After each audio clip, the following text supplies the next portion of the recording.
What would you do if a simple prank turned into a nightmare? A night filled with laughter, terror, and an unspeakable darkness. Join me as I recount the most tragic prank I have ever witnessed. A night that shattered friendships and unveiled horrors we could never have anticipated.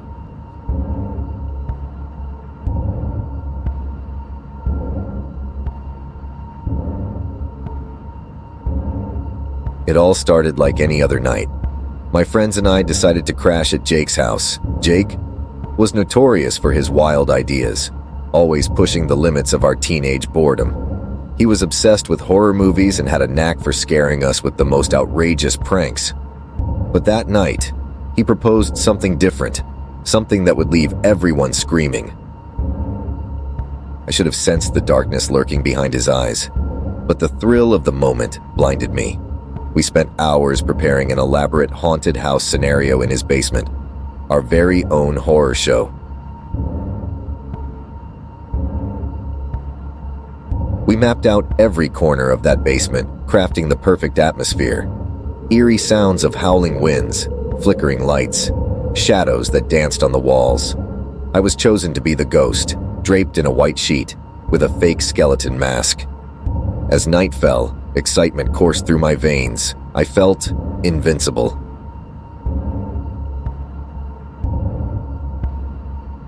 But as our friends started to arrive, I felt something shift. The air grew heavy, thick with an unsettling tension. I exchanged glances with Jake, who wore a strange smile that made my stomach churn. I shook off the feeling. This was all in good fun, right? What could possibly go wrong? The first group of our friends stepped inside. Oblivious to the horror that was about to unfold, I held my breath, ready to leap from the shadows. As I revealed myself, laughter turned to startled gasps and screams. They scattered like leaves in the wind, and I felt powerful. But then, something changed. I noticed a flicker of darkness creeping across the wall. I dismissed it as a trick of the light. After all, we were just playing a harmless prank. With each new group, I felt the atmosphere grow heavier. My stomach twisted tighter, as if something dark was awakening in the shadows. When Lily, a sweet friend of Jake's, stepped inside, her hesitation sent a chill down my spine. "Come on, Lily, it's just a prank," I called out, trying to ease her anxiety. But as she stepped inside, her face turned pale the moment I revealed myself. "What's wrong with you guys?" she screamed, her voice trembling. That's when I saw it, a figure standing in the shadows, tall, ominous. My heart dropped. It wasn't part of our setup. Panic surged through me. "Who are you?" I whispered, barely able to speak. Lily's eyes widened in horror. "What is that?" she screamed as the figure advanced, gliding closer with an unnatural grace. The air turned frigid, and a sense of pure dread washed over us.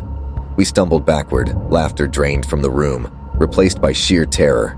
I turned to Jake, who was now as terrified as we were. The bravado had vanished from his face. "Get out!" Jake shouted, pushing everyone toward the stairs. Panic surged as we fumbled for the door, shadows swirling around us. We rushed up the stairs, the weight of the figure lingering behind. Once outside, we gathered in the yard, gasping for air.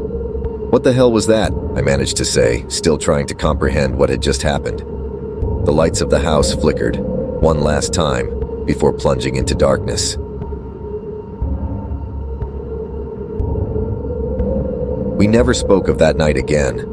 The thrill we had chased turned into a haunting memory. Jake moved away shortly after, and the house became abandoned, swallowed by the encroaching forest.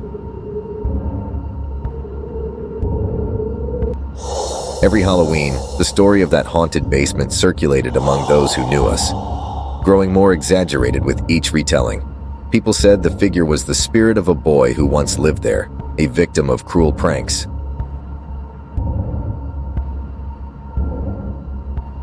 And every year, as October creeps in, I can't shake the feeling that something is watching me, waiting for its chance to exact its revenge. That night taught me that some pranks go too far, and the real horrors often lie in the dark corners of our own making.